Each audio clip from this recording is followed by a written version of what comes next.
को उठा दिया, कुंवर पीठ में धस गया, वो सुंदर हो गई। कुब्जा पर कृपा किए, दर्जी पर कृपा किए, मुष्टिक चारूर का वध किए। कंस के युद्ध में कुबला पीठ हाथी का भी भगवान ने वध किया। कृष्ण बलराम दोनों भाई कई दैत्यों का वध किए। अंत में कंस आया। अच्छे लोग बैठे हैं, समाज और राष्ट्र की समस्याओं पर भी आपको चिंता है, इन परिस्थितियों की चिंता करने वाले लोग बैठे हैं। सावधानी से सुनिएगा। श्रीमद् भागवत महापुराण के इस प्रसंग का एक अंश केवल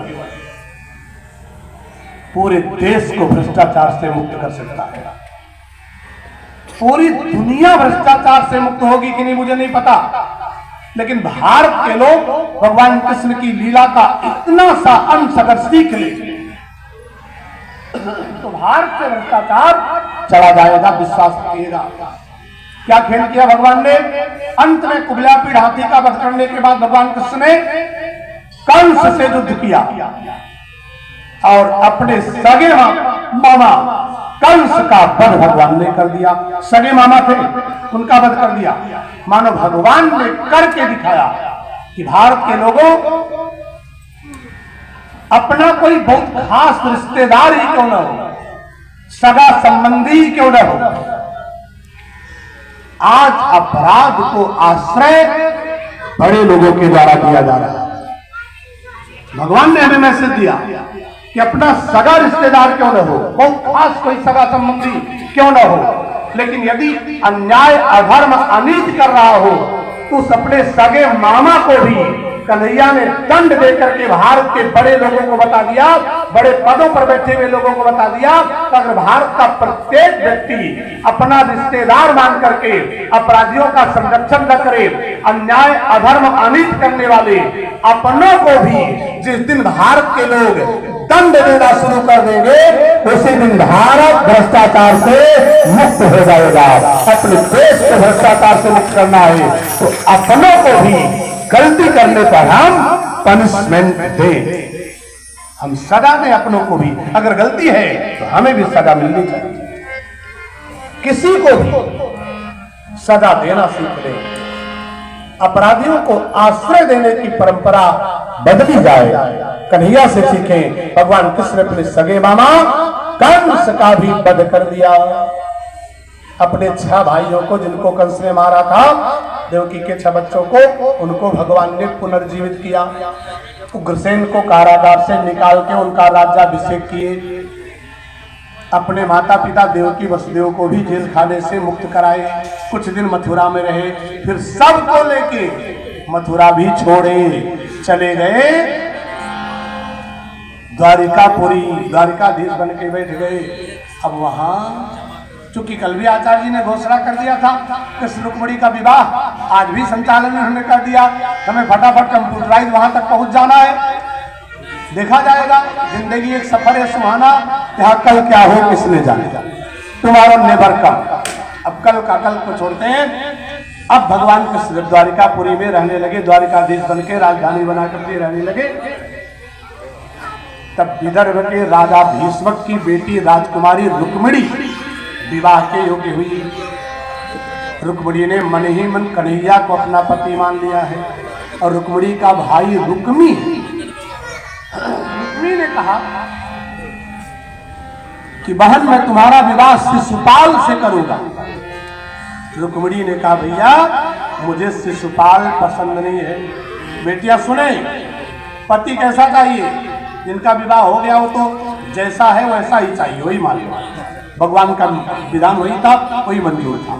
जिनका नहीं हुआ है वो समझ ले बेटियां, भारत की बेटियों को पति कैसा चाहिए। रुक्मिणी ने कहा मुझे शिशुपाल नहीं चाहिए। शिशुपाल माने समझ रहे हैं? शिशु माने शिशु, छोटा बच्चा, और पाल माने पालने वाला। जो पति दिन भर खाली लड़कियां खिलाएगा शिशुपाल बनेगा।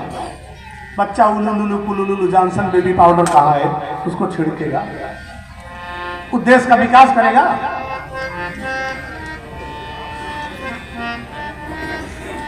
रुक्मी भाई ने पूछा तब तू किसे चाहती है? रुक्मिणी ने कहा अपना भारतवर्ष कृषि और पशुपालन प्रधान देश है। भारत कृषि प्रधान देश है, पशुपालन प्रधान देश है।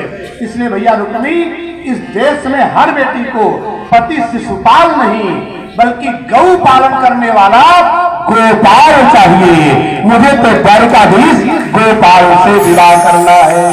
जब गोपाल मिलेंगे तब वो कृषि पशुपालन व्यवसाय जब पति करेगा तब परिवार समृद्ध होगा, समाज समृद्ध होगा, देश आगे बढ़ेगा। खाली लड़कियां खिलाएगा तो क्या तरक्की होगी परिवार की? ऐसा पति नहीं चाहिए, शिशुपाल नहीं। डांट दिया भाई ने, सड़क तुम्हारा विवाह शिशुपाल से ही होगा। रुक्मिणी ने तुरंत एक प्रेम पत्र लिखा, ब्राह्मण के हाथों कन्हैया के पास दे दिया। कन्हैया मेरे प्राणधन, तन से मन से जीवन में आपको ही पति के रूप में मैंने पाना चाहा।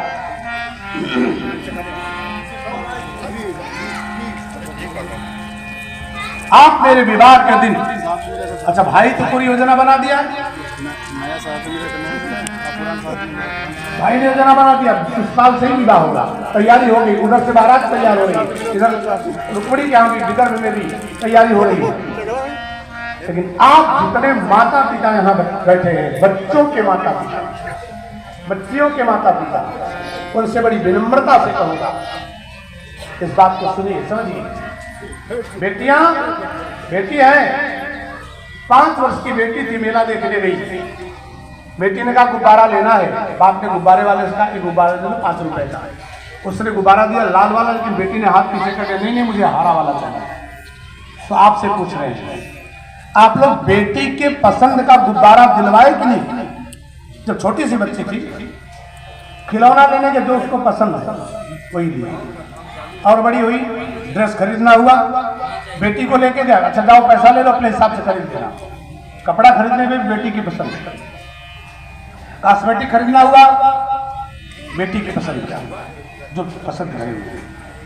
शादी तय हो गई, साड़ी के लिए जाना हुआ, मम्मी के साथ चले जाओ, पसंद करके ले लो, बेटी पसंद करेगी। ज्वेलरी बेटी पसंद करेगी ना, सब कुछ। तो आपसे विनम्रता से कहूंगा, अगर खिलौने से लेकर के ज्वेलरी तक के आइटम्स को खरीदने में आप बेटी की रुचि का, उसके भी राय का, सलाह का ध्यान रखते हैं, उसकी पसंद का ध्यान रखते हैं, तो जीवन भर जिसके साथ जीना है उस पति का चुनाव करने में भी बेटियों की सलाह अवश्य लेनी चाहिए। बेटी को बताओ, आप ऐसा लड़का है, इतना पढ़ा लिखा है, इतना समृद्धशाली है, इतना सभ्यता शिक्षा संस्कार उसका है, ऐसे वर से तुम्हारा विवाह करना चाहता हूं बिटिया, तुम्हें कैसा लग रहा है?